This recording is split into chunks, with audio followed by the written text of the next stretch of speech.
Jeg hadde en god bror i felleslaget her i Flekkefjord, som hastig død, og savnet stort etter han og sammen med en del andre. Men han var voldsomt, han hadde en gave til å se noe av åndsstrømningene i kristenlivet, tror jeg til å si. Og noen ganger så kom han med både en formaning og en beskrivelse av åndssituasjonen, og kom med noen gullkodden av og til. Så hadde han en gang en definisjon over forskjell på teolog og lekforkynner. Den har fulgt meg, og den skal vi ta med oss nå. Det sa han det slik at teologen behandler teksten. Lekpredikanten ett med teksten.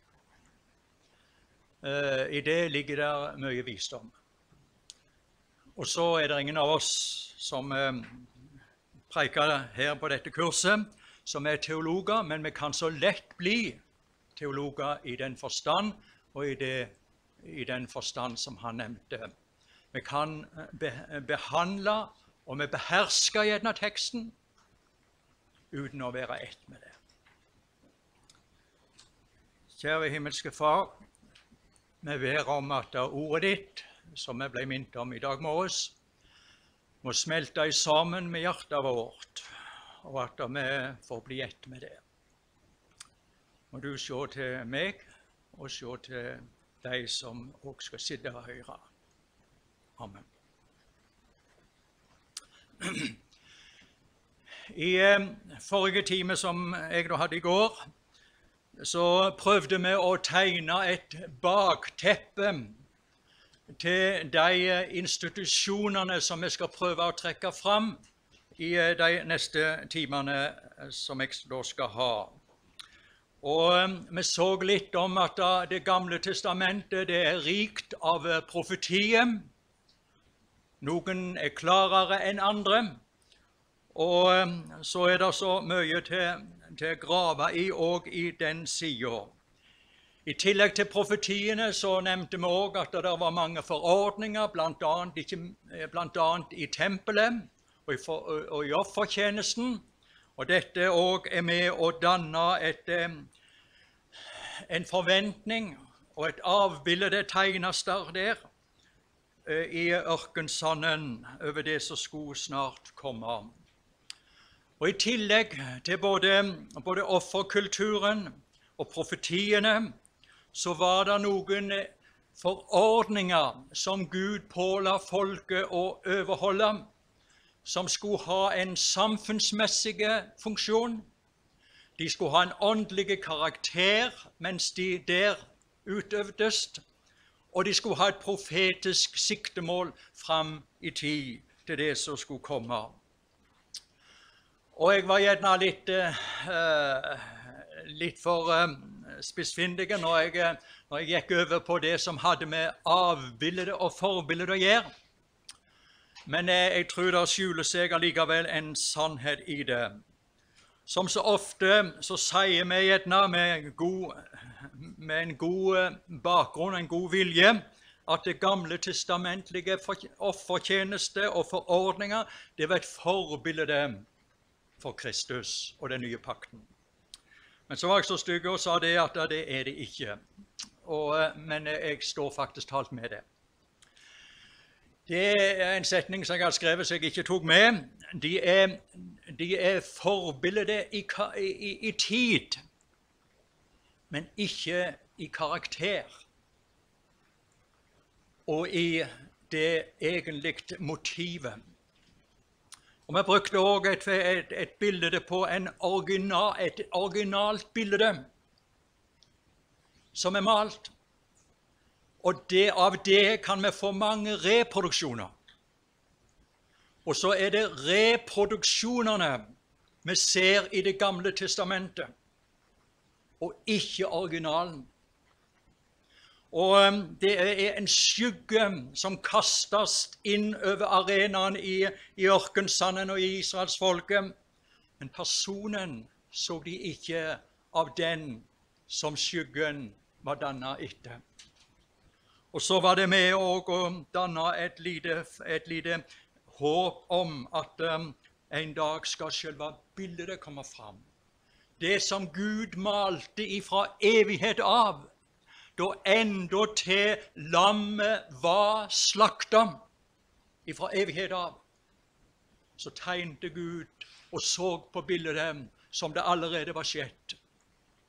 Og fullkomment var det.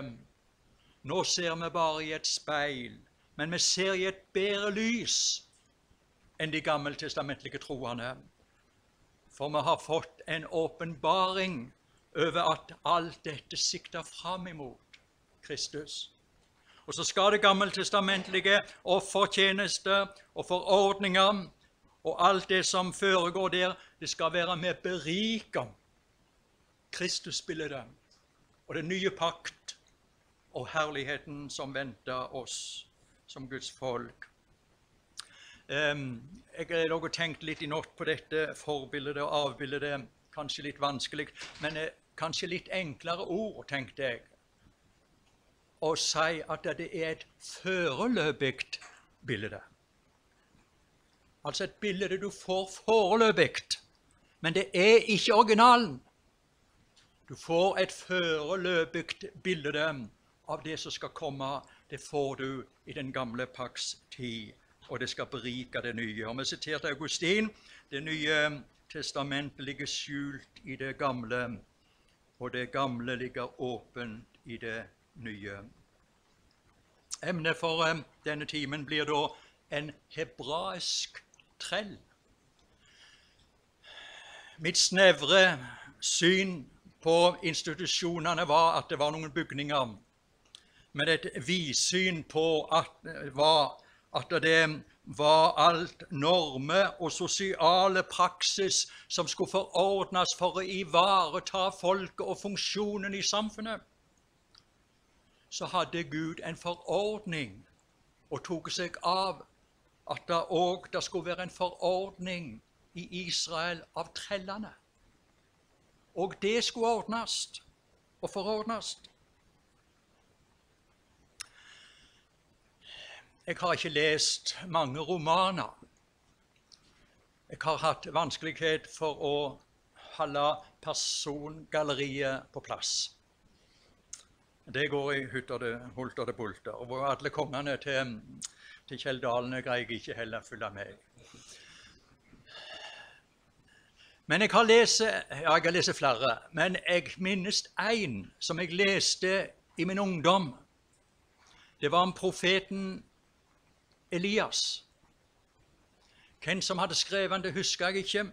Jeg har ikke funnet den igjen, men i alle fall, i den romanen så dukker det noen personer opp, noen mannfolk med hull i øret. Og en stund etterpå så gikk jeg i Langgata i Sandnes og så for første gang i mitt liv en mann med ring i øret. Det var stand for hedningesamfunnet. Og så etterfulgte de homofile med sin ring. Det var de som innførte kulturen i landet vårt.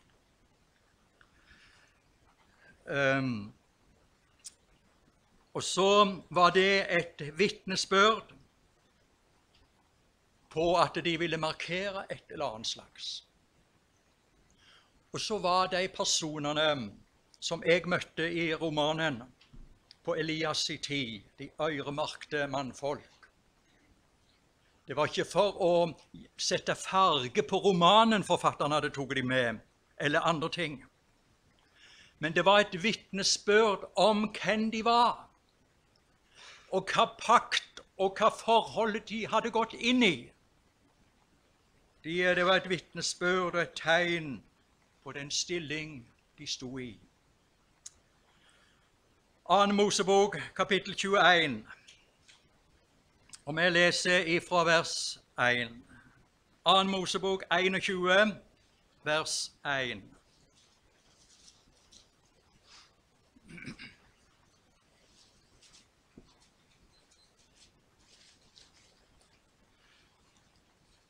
Dette er de lover du skal legge fram for dem.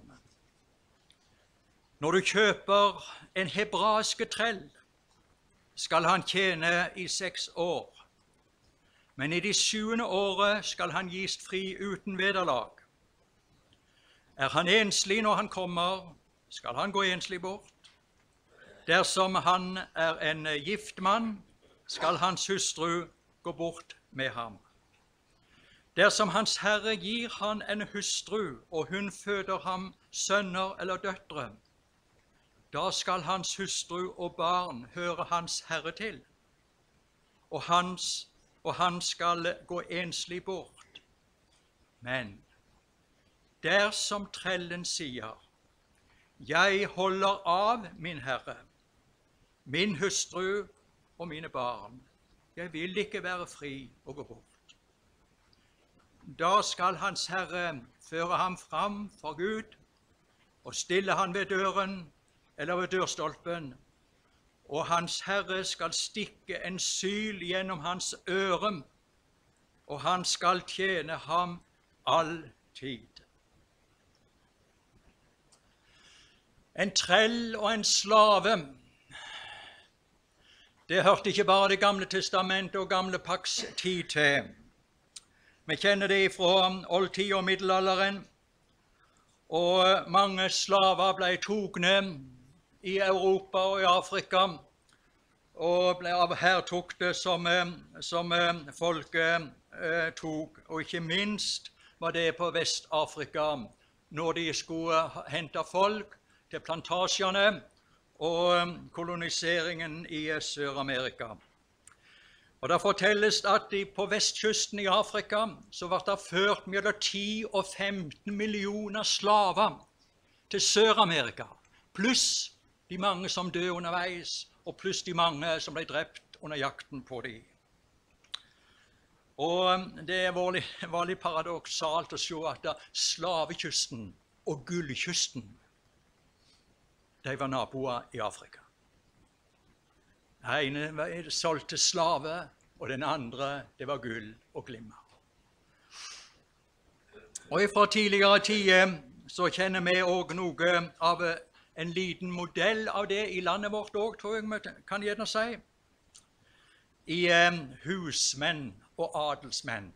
Det var nok et enklere og mildere forhold. Men her for noen år siden kom Oddgeir Bruaseth ut med en bok som heter Det vegløse folk i Rogaland. Jeg synes det var interessant, men også vondt å lese. Om de kår som mange husmenn hadde, og de kår som oppåttene hadde, som ble født inn i en slik heim. Og jeg sa det på Holmavatn, i mellom Vigrest og Varhaug, er der en plass, jeg har ikke vært der, som heter Likholen. Og navnet, det fikk denne plassen av at det var en husmann som ikke hadde mat til seg og sine. Og så hendte det, han brøt seg inn i kornbingen til den rike godseier og tok noen never med kodden. Han ble oppdaget. Og husbonden drepte han, stilte han for retten og ble ikke dømt. For han var en trell, han var en husmann. Så skriver Oddgeir Bruaseth det slik: en husmann var i utgangspunktet så å si rettsløse. Knapt noen sto lenger nede på den sosiale rangsti enn husmannen. Han åtte ikke jord, hadde minst å rutte med, han hadde ikke røysterett og satt lengst bak i kyrkja og lengst borte fra høgsetet i selskapet om han blei beden. Nok om den siden. I Israel var der treller, både hebraiske treller, altså jødiske treller, og det var treller som ikke hørte til deres slekt. Og det var 2 måter en kunne bli trell på. Det ene var ved at den ble dømt, blant annet for tjuveri eller andre ting. Det var dommen som felte. Du ble dømt til å bli en trell. Den andre måten var at du ikke makta forpliktelsene dine, og så ble det en trell som ble deres bane. Men så sier Gud det skal være forskjell på en hebraiske trell og en annen trell i landet. Den hebraiske trellen skal aldri tjene lenger enn 6 år. Og i det 7. året skal han gå fri og kunne gå bort og være en fri mann. Men det som mannen, han var gift når han kom, så skulle husbonden ha ungene som ble født under trellekåret, de årene som han tjente som trell. Men dersom Herren ga han ei hustru, og de fikk unger under trellekårene, under disse 6 årene, da skulle kona og barna være hans herres eiendom. Men så leser vi i vers 5 og 6. Men dersom trellen sier, jeg holder av min herre, min hustru og mine barn, jeg vil ikke være fri og gå bort. Da skal hans herre føre ham fram for Gud, og stille han ved døren eller ved dørstolpen, og hans herre skal stikke en syl gjennom hans øre, og han skal tjene ham all sin tid. Da sylen gikk gjennom øra på trellen, inn i dørstolpen til sin herres hus, da gikk der inn en pakt at du hører din herre til for all tid. Du blir ikke fri etter 7 år, men du er forpliktet deg til å være din herres trell all din levetid. Og så var denne ordningen ingen tvang. Det var noe han gikk frivillig inn i. Det var noe fordi det var skapt et forhold til Herren sin, at han ønsket fortsatt å være hos han.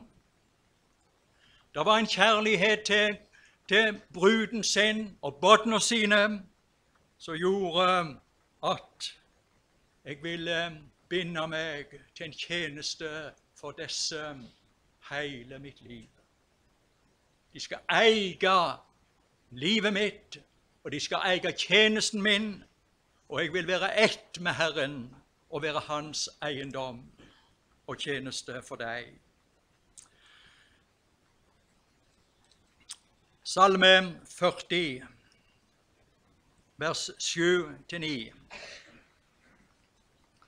Salme 40, vers 7 til og med 9.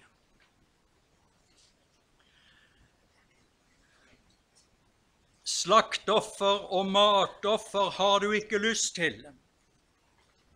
Du har båret ører på meg. Brennoffer og syndoffer krever du ikke. Da sa jeg, se, jeg kommer. I bokrullen er det skrevet om meg. Å gjøre din vilje, min Gud, er min lyst, og din lov er i mitt hjerte. Ordene er Davids, men de er også en profeti om Kristus. Og jeg er glad for det som står i overskrifter til Norsk Bibel, som dessverre ikke står i alle bibler, at denne salmen og disse versene nettopp er en profeti om Kristus.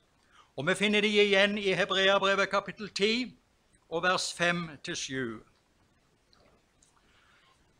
Hebreabrevet 10 og vers 5-7. Derfor sier han, når han trer inn i verden, offer og gaver ville du ikke ha, men et legeme dannet du for meg. brennoffer og syndoffer hadde du ikke lyst til. Da sa jeg, se, jeg kommer, i bokrullen er det skrevet om meg, for å gjøre din vilje, Gud. Så har de fleste, ikke mange, men jeg har sett i noen fortolkninger og kommentarer av de sånt, og så bruker de, så nevner de, du har båret ører på meg, som om at vi åpner ørene for Guds tale. Og så har jeg sett litt forbindelse med de ørene som ble markt og åpnet der ved dørstolpen. Og før kurset nå så tenkte jeg, det er bare du som tenker sånt, og mistet nesten frimodigheten til å bære det fram. Men så kom jeg til å lese litt i Erling Ruths sin bibelkommentar om Hebreerbrevet, som ga meg litt frimodighet. Skal du høre hva Erling Ruth skriver i bibelverket av Hebreerbrevet. Et legeme laget du for meg. Uttrykket er Septuagintas gjengivelse av Salme 40, vers 7. Altså det vil si den greske oversettelsen av Det gamle testamentet. Du har båret ører på meg. Det er igjen et uttrykk som minner om forordningen i 2. Mosebok 21, om at den som kjøpte en hebraiske trell, skulle frigi ham etter 6 års tjeneste. Men dersom trellen frivillig velger å forbli hos sin herre, så skal Herren stikke en syl gjennom trellens øre, og han skal tjene ham all sin tid. Gjennombåret ører var dermed et vitnesbyrd om frivillig tjeneste for livstid. Jesus var øremerket fra evighet. Ordspråket, kapittel 8 og vers 23. Skal vi vente på Inge? Får du det med deg? Ordspråket 8, 23.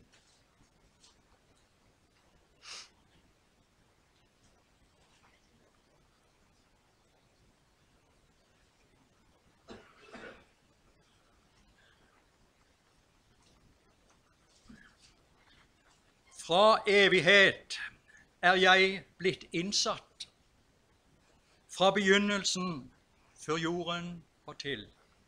Og så hopper vi til 27 til 31 i samme kapittelet. Da han bygde himmelen, var jeg der.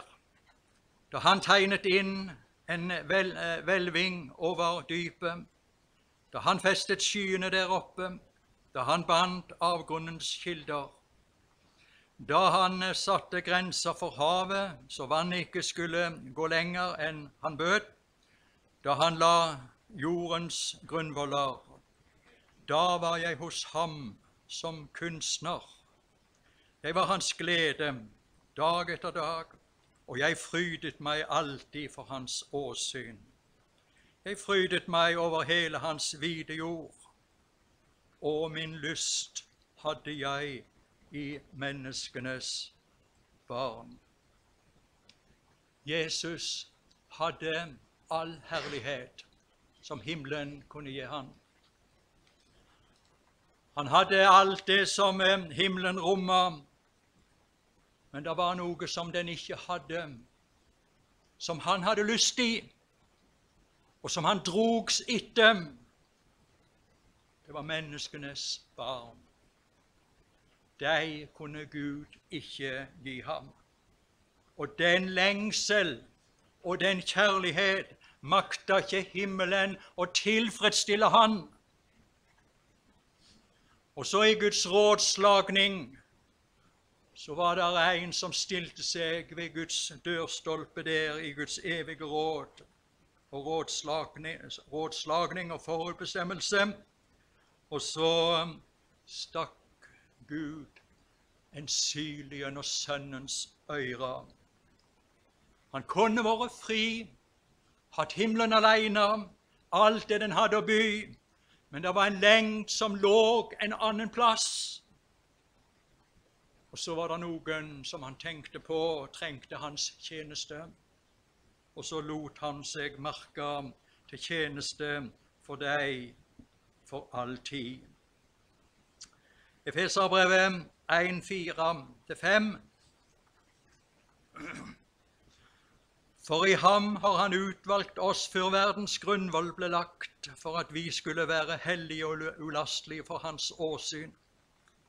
I kjærlighet har han forutbestemt oss til å få barnekår hos seg ved Jesus Kristus etter sin viljes frie råd. Det var ingen tvang, det var et fritt råd, og det var en fri avgjørelse da han gikk inn under en tjeneste for sin Herre og for sine baden og sitt brud.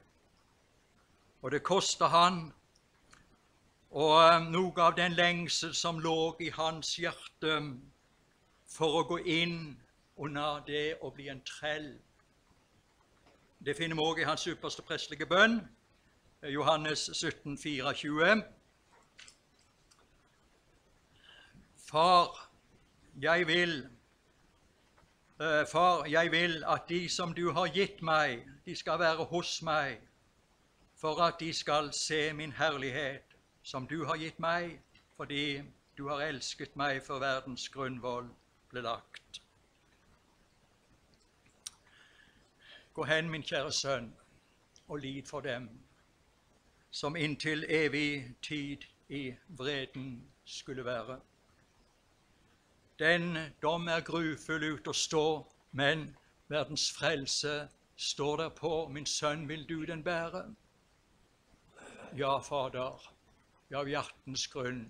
Da kommer kun den bitre stund. Jeg dødens kalk vil drikke. Og så gikk sylen gjennom hans øyre, og så bandt han seg til tjeneste for sin Herre og Gud, og han bandt seg til tjeneste for deg som var hans nære, og var hans brød og hans brud. Og det førte han til jordlivet. Det kostet å elske. Det kostet å inngå pakten. Det kostet å la seg øremerke til en trell og tjeneste for andre. Og så det kjente verset, nå har jeg klippet litt i Filippenserbrevet 2:6-8. Filippenserbrevet 2:6-8, der står det om han som da han var i Guds skikkelse, ikke holdt det for et røvet bytte å være Gud lik, men ga avkall på det og tok en tjeners skikkelse på seg. Han trengte ikke gjort det, men han tok på seg en tjener, en trells skikkelse, da han kom i menneskers lignelse. Og da han i sin ferd var funnet som et menneske, fornedret han seg selv, så han ble lydig til døden, ja, døden på korset.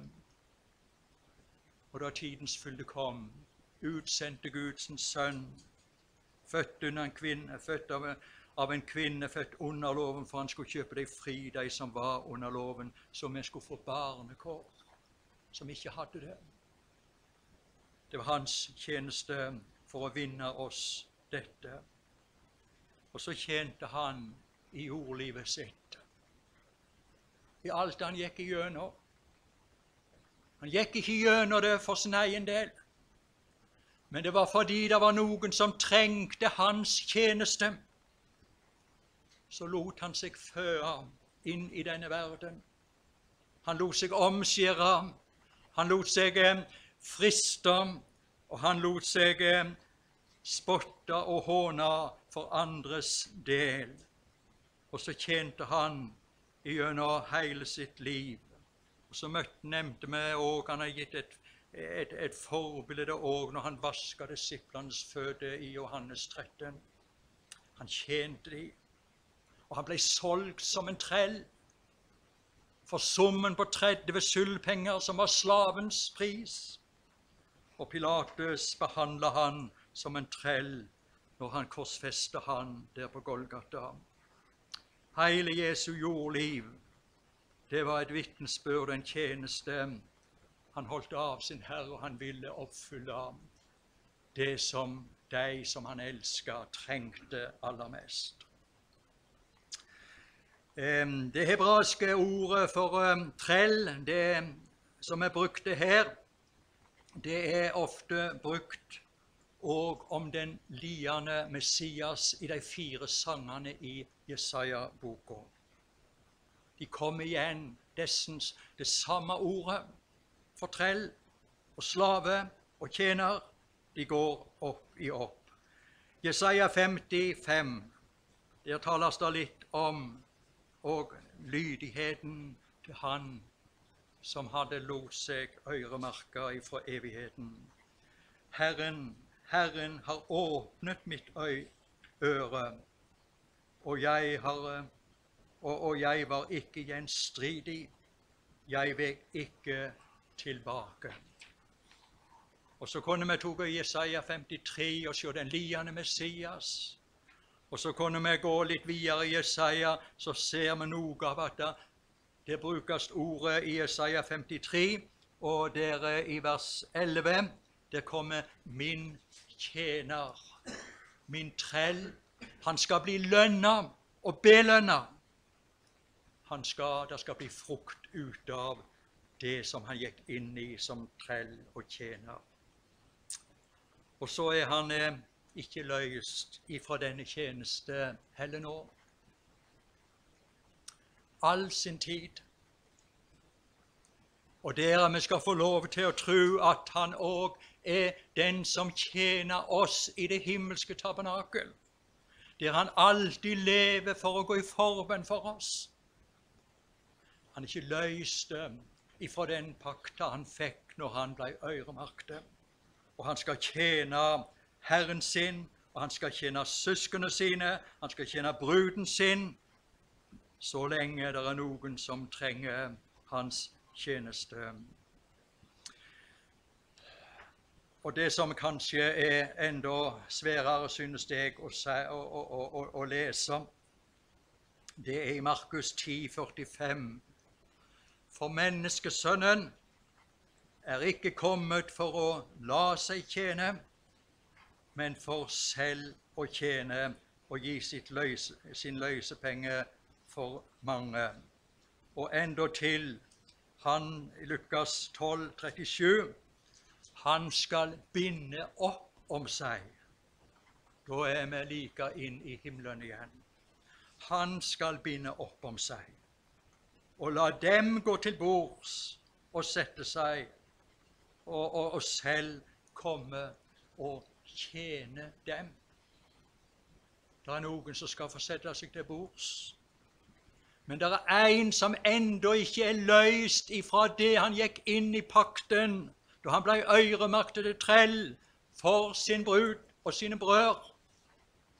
Og så skal de få lov til å sette seg til bords, og så skal han gå og tjene dem enda til når de er kommet hjem til det evige boligene. Så er Salme 40 et vitnesbyrd om Kristus. Det er jeg glad for står i Norsk Bibel. Men det var også et personlig vitnesbyrd av David. Det er hele salmen. Ikke minst åpner den slik og gir et inntrykk av det i vers 2. Jeg ventet på Herren, da bøyde han seg til meg og hørte mitt rop. Og han drog meg opp av fordervelsens grav av det dype gjørme. Han satte mine føtter på en klippe, og han gjorde mine trinn faste. Så var det også et vitnesbyrd for Davids del. Han ble merket. Så har vi vært borte i Romerbrevet ved Johannes Kleppa, og vi hadde åpningen i går i kapittel 1, og der presenterer Paulus seg, blant annet som Johannes poengterte en del om som apostel, men før det så kommer også ordet Paulus, Jesu Kristi tjener. Jesu Kristi trell. Jesu Kristi slave. Og det åpner han Romerbrevet med, og åpner han brevet til Titus med, og det samme gjør også Peter. De åpner brevene nokså likt begge to. De er blitt tjenere, de er blitt treller. Det samme ordet som slave. Og oppslagsverket Innsikt sier det slik at slave, det er en som står i et permanent trelleforhold til en annen, slik at hans vilje er underlagt den andres vilje. Ordet er brukt om Kristus, og ofte om Kristi disiplers tjeneste.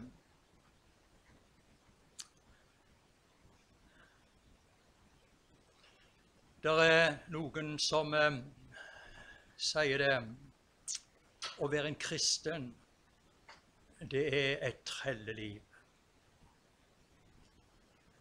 Og så tenker en på alt det som en skal gå inn i, og det en må gjøre, og det en ikke kan gjøre, og så males det et mørkt bilde av alt i sammen. Og det er en tvangstrøye som du blir tvingt inn i, og som hemmer deg underveis. Det er ingen som tvinges inn til å bli en Kristi trell. Det er ingen som med tvang føres til dørstolpen og får en syl stukken inn i hans øyre. Du kan være fri, du kan gå ifra Herren din og ifra alt det som hører han til. Du kan bare gå. Jesus sa det i Johannes 6, ville også det gå når de hadde gått i 5000? Tvang ingen. Men så var det en som gikk steg fram og sa, hvor skulle vi da gå hen? Livet er ikke deg, og det er der jeg må få lov til å være. Og så er det å bli en kristen, det å ha sett så mye av sin Herres godhet og storhet og nåde, som tok oss til inn i sitt samfunn, at jeg vil være her. Og så gikk det en syl gjennom øyra, og så vil du høre han til, og være en del av huset hans. Og du vil også at du skulle være en tjeneste for det som hører din Herres husholdning til, og hans venner.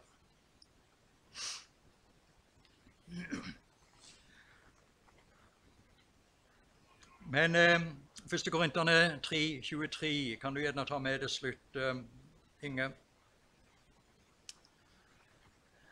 Men dere hører Kristus til, og Kristus hører Gud til. Du ble hans eiendom, og han vedkjente deg som sin, og så ble du tjener frivillig av kjærlighet til han som elsker først.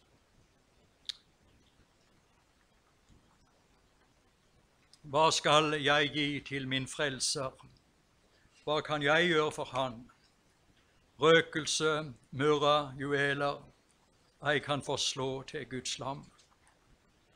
Jesus, meg selv jeg deg bringer, legger meg ned for din fot, at du meg evig skal eie, jeg er jo kjøpt med ditt blod.